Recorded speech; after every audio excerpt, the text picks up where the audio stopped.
Catherine Tui here from Catherine Tui Hypnotherapy and Performance Coaching. I'm delighted to be joined today by my new friend, Dave Heffernan. David and I met within the Jacqueline Hypnosis Academy less than a fortnight ago on a training session, and we got chatting in between time doing some work together. Whilst practicing various hypnosis techniques, and the topic of grief came up. And some people, if they've been following my content, will know that I've been putting quite a bit of content out recently about grief and the grieving process. And David just has this really unique approach towards grieving and a very interesting perspective that I asked him, would he be kind enough to speak to us about and share with us? So I would like to introduce you to David. This is going to be probably about a 20-minute conversation. We've just had a very brief 2-minute chat to pre-frame how we're going to do this. Haven't planned any questions. We're just going to keep it informal, but it's going to be around about the 20-minute mark if you're concerned about the amount of time. So with that, I hand over to David Heffernan, who is a professional speaker and company trainer centered around the mental health and well-being areas. So David, over to you. Hello, and what a great subject to talk about as well, grief, because it's one of those subjects that people don't generally want to talk about, or they try and bury their head in the sand. And I feel it's really important that we do get out in the open and demystify some of the myths around grieving, because we all talk about, you know, there's a process that you go through with grieving, and it's, you know, denial and anger and negotiation and upward turn and then acceptance. And across the board, that's probably true, but too many people get stuck at the denial stage and the regret stage, which is where I help a lot of people try to not quicken the pace of grief, but get through it to the point where they can become accepting, so they can start living the life with the memories, where it doesn't pain them to think about those memories. They actually can embellish their life because of those memories. So it all started basically, you know, I am a product of my own story, my own life. You know, too many people talk about, you know, don't look to the past, it doesn't serve you. And that's right, but too many people look at the past and think negative. And I'm a great believer, and I teach all my clients this, is there is always a positive and a learning curve in every situation that we find ourselves in, no matter how traumatic. I've challenged thousands of people over the years to try and prove me wrong on this, and nobody will ever be able to prove me wrong, which is great as a man. You know, it's nice not being able to prove me wrong. But I look back at my life and there's a lot of trauma there. There's a lot of real sort of dark stuff. But within that, the positives and the learning curves has really helped shape who I am. And I'm quite proud of who I am and the people that I've helped. So it started off, I grew up in a place called Salford, which I believe you know quite well. Yes, I believe Salford Uni. I believe you may well have served me at one of the local pubs many years back. You know, that's small world. And it was a very rough council estate, Odsal. It bordered Salford, what Salford Quays is now, but it was Salford Docks. And it was a very rough area with high unemployment, lots of crime. And at 5 years old, I joined my local primary school. And one day the priest came in and took me by the hand and took me back into the church. And he told me there and then that I was going to become an altar boy, because I was quite good at reading at a very early age. And so being good at reading, you was able to then read some of the sermon, etc. And the next day when I went in, he said, right, you need to be prepared with serving a funeral at 5 years old, which is not normal. And maybe social services and Ofsted would be involved nowadays. But back then, that was my world. So I just got on with it. So it was a very surreal environment to be part of, because I looked like the Milky Bar kid. He had massive blonde hair and the National Health glasses, and the coffin on the steel legs was so much higher than me. And there was about 120, 130 mourning people in the church. And I had to present this real calm and confident altar boy. I couldn't show any emotion. The priest would not allow me to show any emotion within that setting. So I just got on with my job, duly. between the age of 5 and 8, I served over 400 funerals, which is crazy to think about. So I got quite used to death and grief at a very early age. But then at 8 years old, something incredible happened. An adult started sitting next to me and pouring their heart out. And I couldn't offer advice at 8 years old, but what I could do was listen. And here's what I'm talking about with the positives and the learning curve. As a result of that active listening that I started doing as an 8-year-old, I've helped over 2,000 people who have been suicidal and had suicidal thoughts. And every single one of those people have been saved because I listened, not because I gave advice or not because I talked, because I listened. So I took something that was fundamentally crazy as an 8-year-old, but it put me in such a massive position to help people going forward. So it always had a reason. Everything happens for a reason. You just got to find it and find the positives. So I'd probably spoken to several hundred people, and all the common theme that was happening at the time was around regret. I wish I, or I wish they. Every adult would say, I wish I would have spent more time with that person. I wish I would have argued. I wish I would have phoned them, or I wish he would have spent his life, living the life that he wanted rather than what other people designed for him, etc. And that terrified me as an 8-year-old. I was terrified. I've got a 10-year-old now. He wouldn't even be thinking about these sort of things. But as an 8-year-old, that was my world. So I remember going to the priest and asking him, how do I live a life of no regret? Because it genuinely had a massive impact on me. It terrified me. And he sat me down and he said, Dave, to live a life of no regret, you need to make peace with your decisions immediately, both good and bad. Now, he could have slapped me and told me to go away, but he didn't. He actually treated me as a human being and gave me one of the most profound things that I could ever take. He gave me my life. He gave me my life because I remember walking out of that church saying to myself, I'm never going to have a regret in my life. Now, I've been in situations where I've been arrested for arson. I've had death threats. I've been beaten badly by gangsters. I put myself in a lot of really dangerous positions, yet I don't regret a single one of them because every single decision that I made was made with a sound mind, with all the information that I had to hand. And so therefore, you can't possibly regret something that you use a sound mind for. If you was totally drunk out your eyes, or you was high on drugs and your mind wasn't your own, again, it's not possible to regret something that you wasn't in control of. And so therefore, that's where the learning curve comes in. Make sure you don't do it again. What can you learn from that situation? What positive can you take from that situation? And then move forward. Don't focus on the negative. And so, for many years, I lived this life. And, in high school, I felt completely different to most because I had such an old head on my shoulders. It was incredible. Yet the thing is I never got bullied in school because everybody just gravitated towards me. The bullies liked me because I was just calm and content. And, even the nerds who were the ones who were getting bullied, they gravitated towards me. So I was like a connector, and bullying actually wasn't really a thing in the school in my year because I was just connecting everybody and I was just listening. And as a result of the stuff that was happening as an 8-year-old and through my church years, was I understood that everybody's got a story.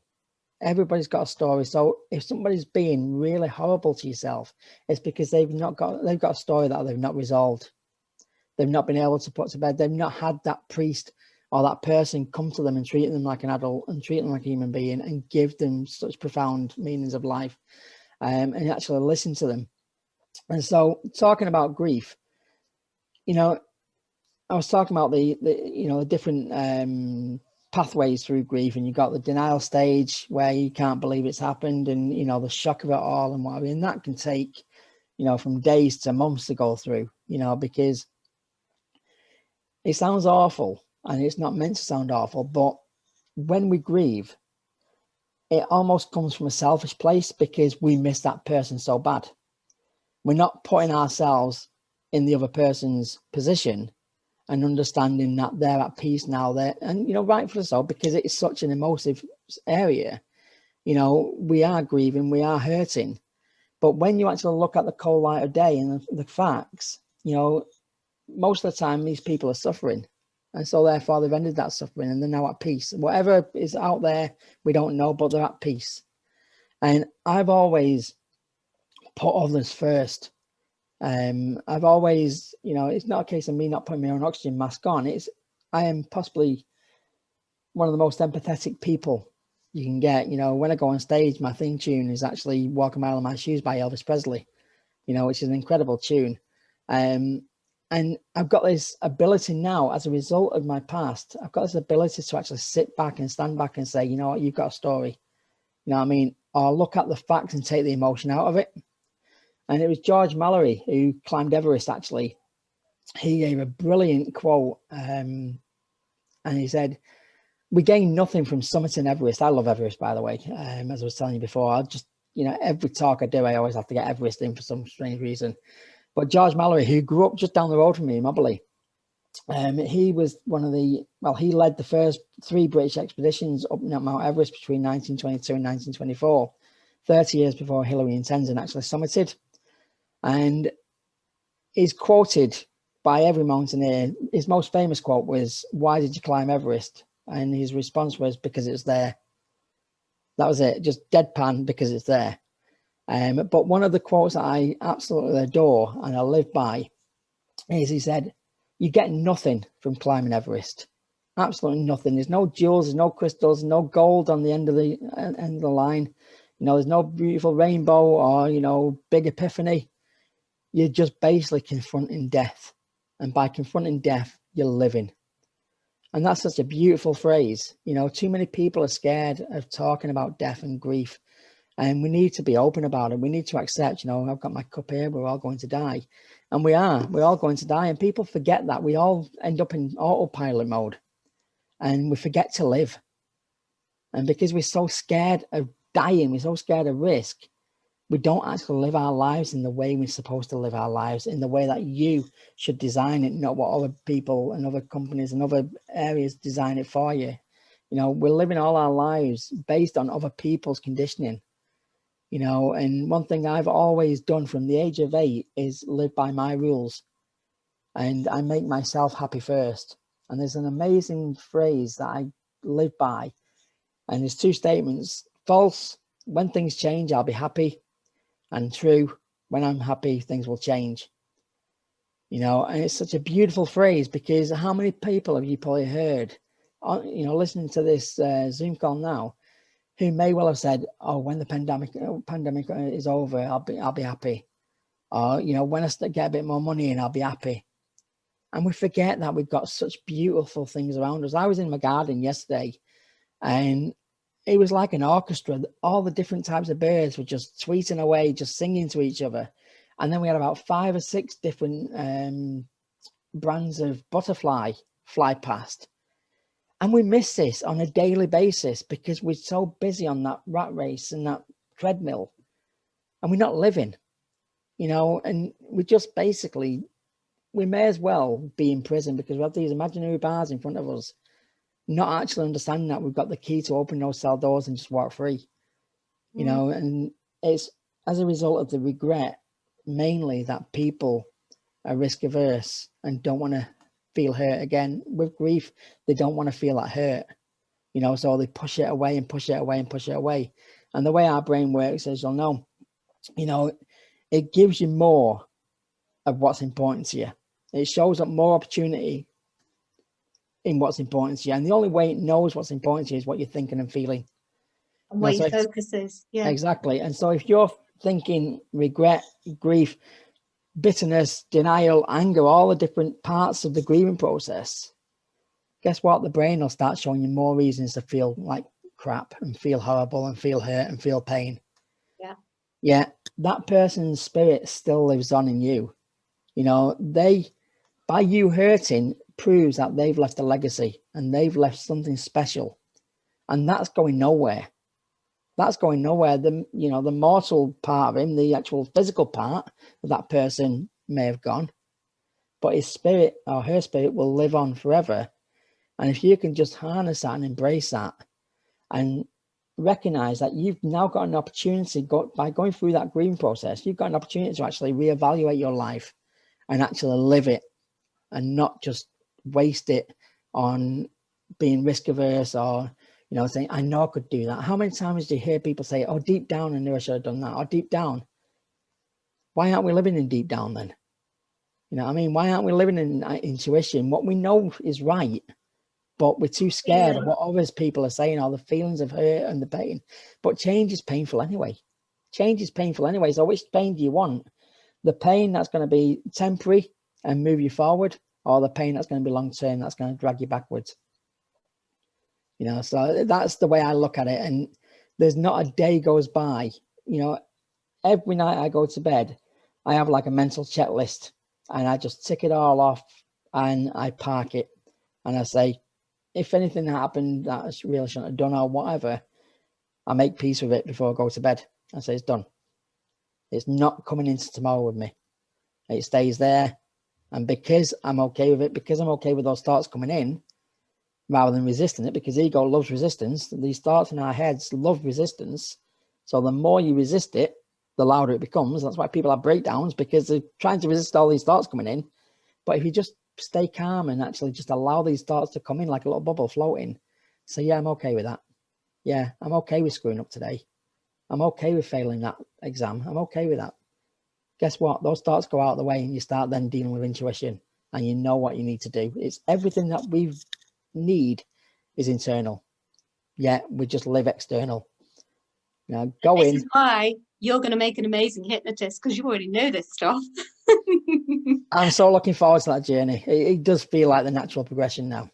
David is right at the beginning of his journey with hypnosis, which is why I just said that. But one of the things that really drew me to him when we first met is he's already doing it. He kind of is doing it without realizing he's doing it. So it's going to be a case of learning a few things, plugging a few gaps, and he's going to absolutely fly. David, I have a question for you, if it's okay. Yep. I wondered how and if, when, in what context you bring up grief in conversations with your children. Amazingly enough, my children's never been to a funeral because nobody's ever died, which is amazing. Well, the thing is my children, both my sons, know every element of my story. Not one thing is missed out on my story. As I say, I've had death threats, I've had, 3 broken jaws, I've had arson, I've been homeless, various other things. My children, who's 10 and 14, know everything. And I think they'll be all right, in fairness, because they're both quite empathetic.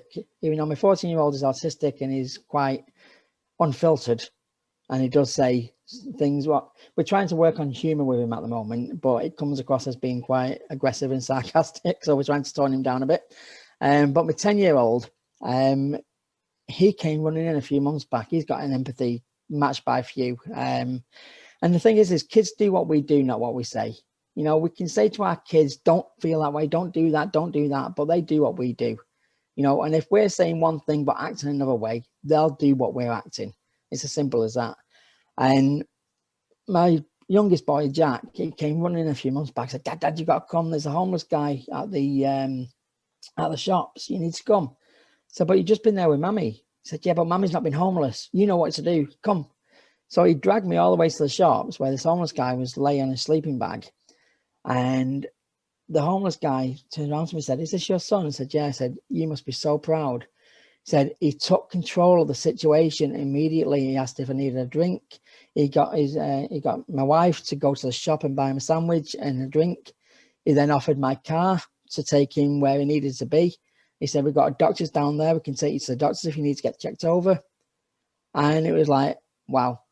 So I know, I was talking about this the other day with yourself.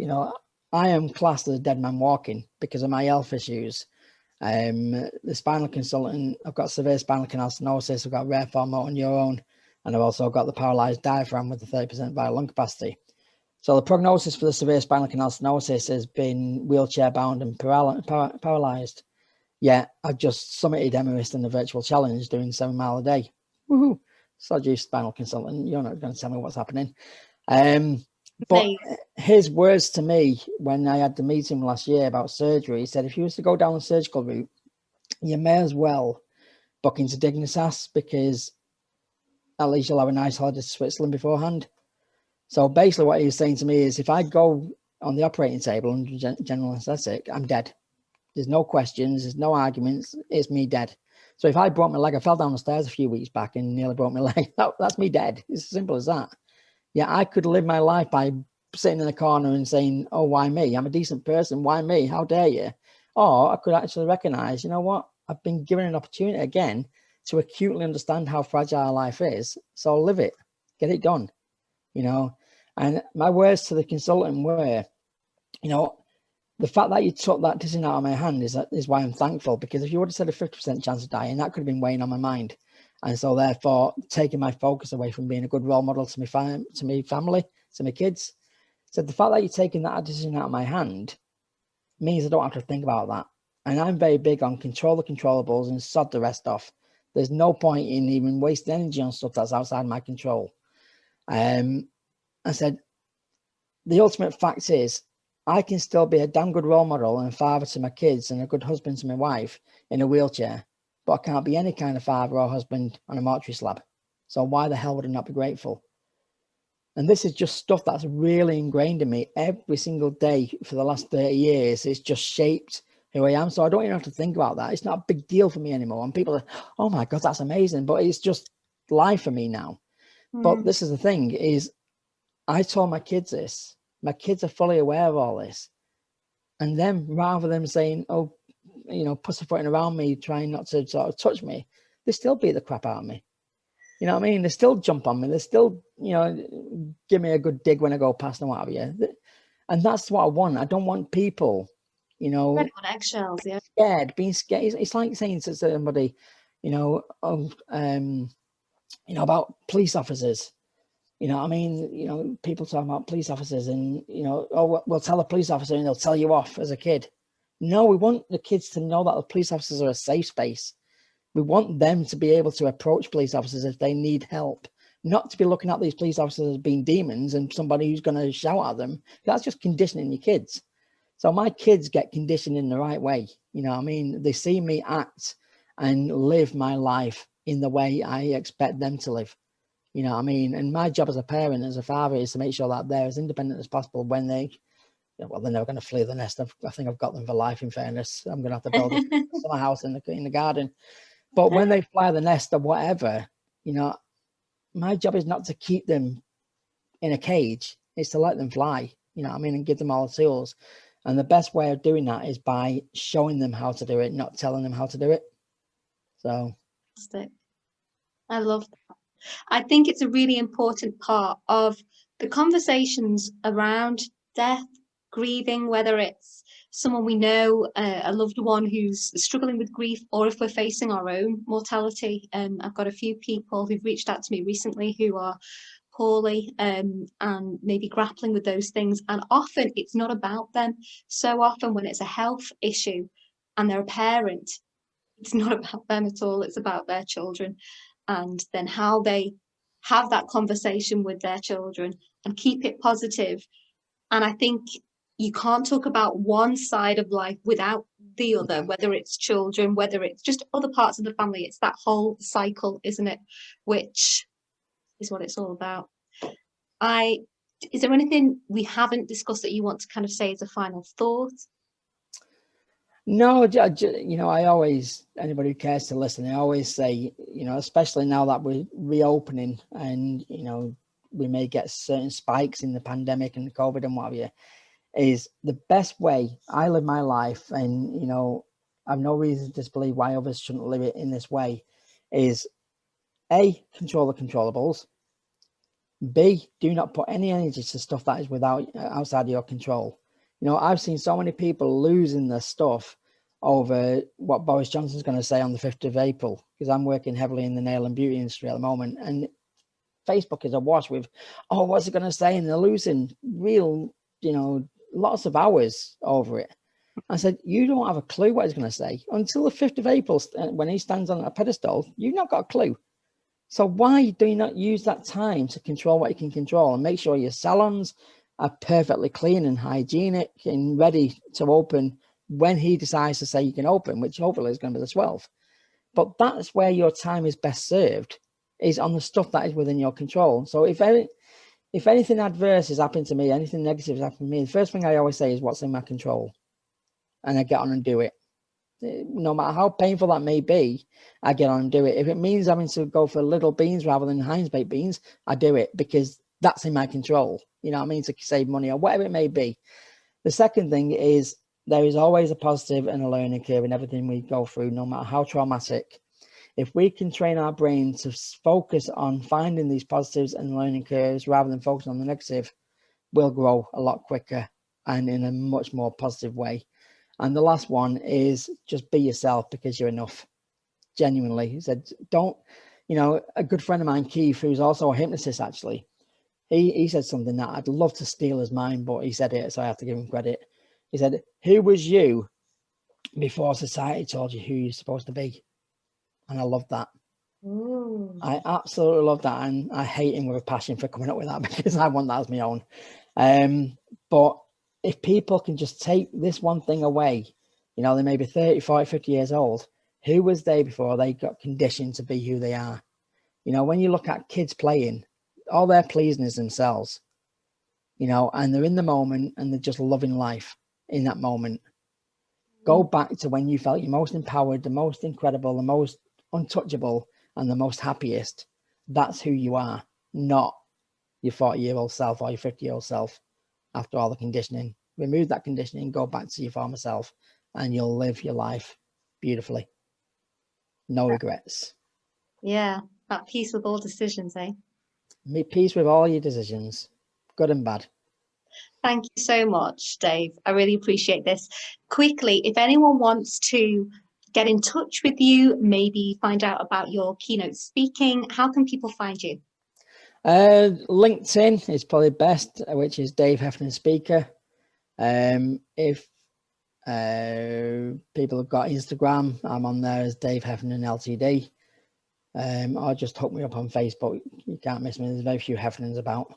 You'll find Excellent. me. And you'll know if you're a friend or a follower of me on Facebook, you'll see a mutual friend and you'll know that it's the right David. So thank you so much, David. I wish you a very happy rest of the day, a happy Easter, because we're filming this on Maundy Thursday. And Yes. take care and goodbye. Thank you.